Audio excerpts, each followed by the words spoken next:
Power star Ustaad Bhagat Singh గా ఈ వారం బాక్సాఫీస్ మీద దండెత్తబోతున్నాడు. కానీ ఈ మూవీ ప్రమోషన్ లో తన నుంచి వచ్చిన మాటలు మిస్ఫైర్ అయినట్టే కనిపిస్తున్నాయి.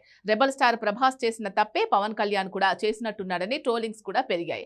యాంటీ ఫ్యాన్స్ కి ఒకే ఒక్క లింక్ బాగా దొరికింది. ఉస్తాద్ భగత్ సింగ్ భవిష్యత్తుని పవన్ కళ్యాణ్ మాటలు నిజంగానే డైలమాలో పడేసేలా ఉన్నాయనేది అందరినీ ఆలోచనలో పడేస్తోంది. ఇంతకీ అంతగా పవన్ కళ్యాణ్ ఉస్తాద్ భగత్ సింగ్ ప్రమోషన్ లో వదిలిన మాటల తూటాలేంటి?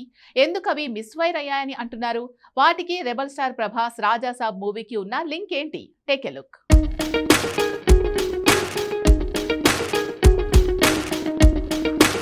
ఉస్తాద్ భగత్ సింగ్ ఈవెంట్లో పవర్ స్టార్ పవన్ కళ్యాణ్ చేసిన కమెంట్స్ ఇండస్ట్రీలో చాలా మందిని షాక్కి గురిచేస్తున్నాయి. ఇంతలోనే యాంటీ పిఆర్ లేదంటే యాంటీ ఫ్యాన్స్ రాజాసాబ్ సినిమాతో ముడిపెడుతూ ఆల్రెడీ ట్రోలింగ్ పెంచేస్తున్నారు. అన్నింటికీ కారణాలున్నాయి. పవన్ అలా అని ఉండాల్సింది కాదనే మాటలే రీసౌండ్ చేస్తున్నాయి. ఉస్తాద్ భగత్ సింగ్ ఈవెంట్లో అన్న మాటల్లో ఈ సినిమా రిజల్ట్ని రివర్స్ చేసే తూటాలున్నాయంటున్నారు. మా ప్రయత్నం మేము చేశాం, అంతిమ తీర్పు మీదే అన్న మాట రీజనబుల్గానే ఉన్నా పవన్ అన్న మరో మాట మిస్ఫైర్ అయిందనే రెస్పాన్సే పెరుగుతోంది. సినిమా హిట్ అవ్వాలనే అంతా పనిచేస్తాం, కానీ అనుకున్నది అనుకున్నట్టు సినిమా తీసి హిట్ కొట్టడం చాలా కష్టం. ఈ మాటే ఉస్తాద్ భగత్ సింగ్ మీద పవన్ ని ఎక్కడో కాన్ఫిడెన్స్ సన్నగిల్లిందనే అభిప్రాయానికి కారణమవుతుందా? మాకు తిండి పెట్టేది సినిమా కాబట్టి అది పోవాలని ఎవరూ చేయరు, అంతా హిట్ అవ్వాలనే చేస్తాం. కానీ అన్నిసార్లు పరిస్థితులు అనుకూలించవు కదా. ఈ స్టేట్మెంట్తో ఏమని తెలుస్తుంది? ముందే ఈ సినిమా రిజల్ట్ మీద తనకున్న డౌట్ వల్ల ఇలాంటి స్టేట్మెంట్స్ పవన్ ఇస్తున్నాడు అనుకోవాలా?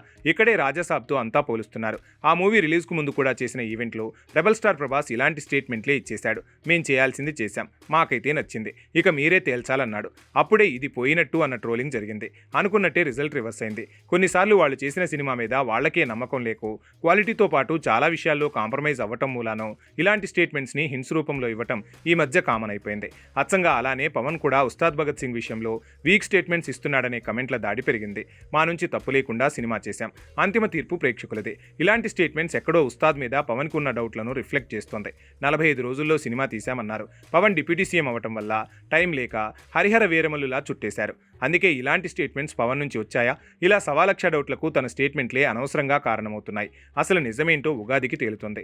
మరో 2 రోజుల్లో రీసౌండ్ చేసే రిజల్ట్ని బట్టే పవన్ మాటల వెనుకున్న తూట ఫైర్ అయిందో మిస్ఫైర్ అయిందో క్లారిటీ వస్తుంది.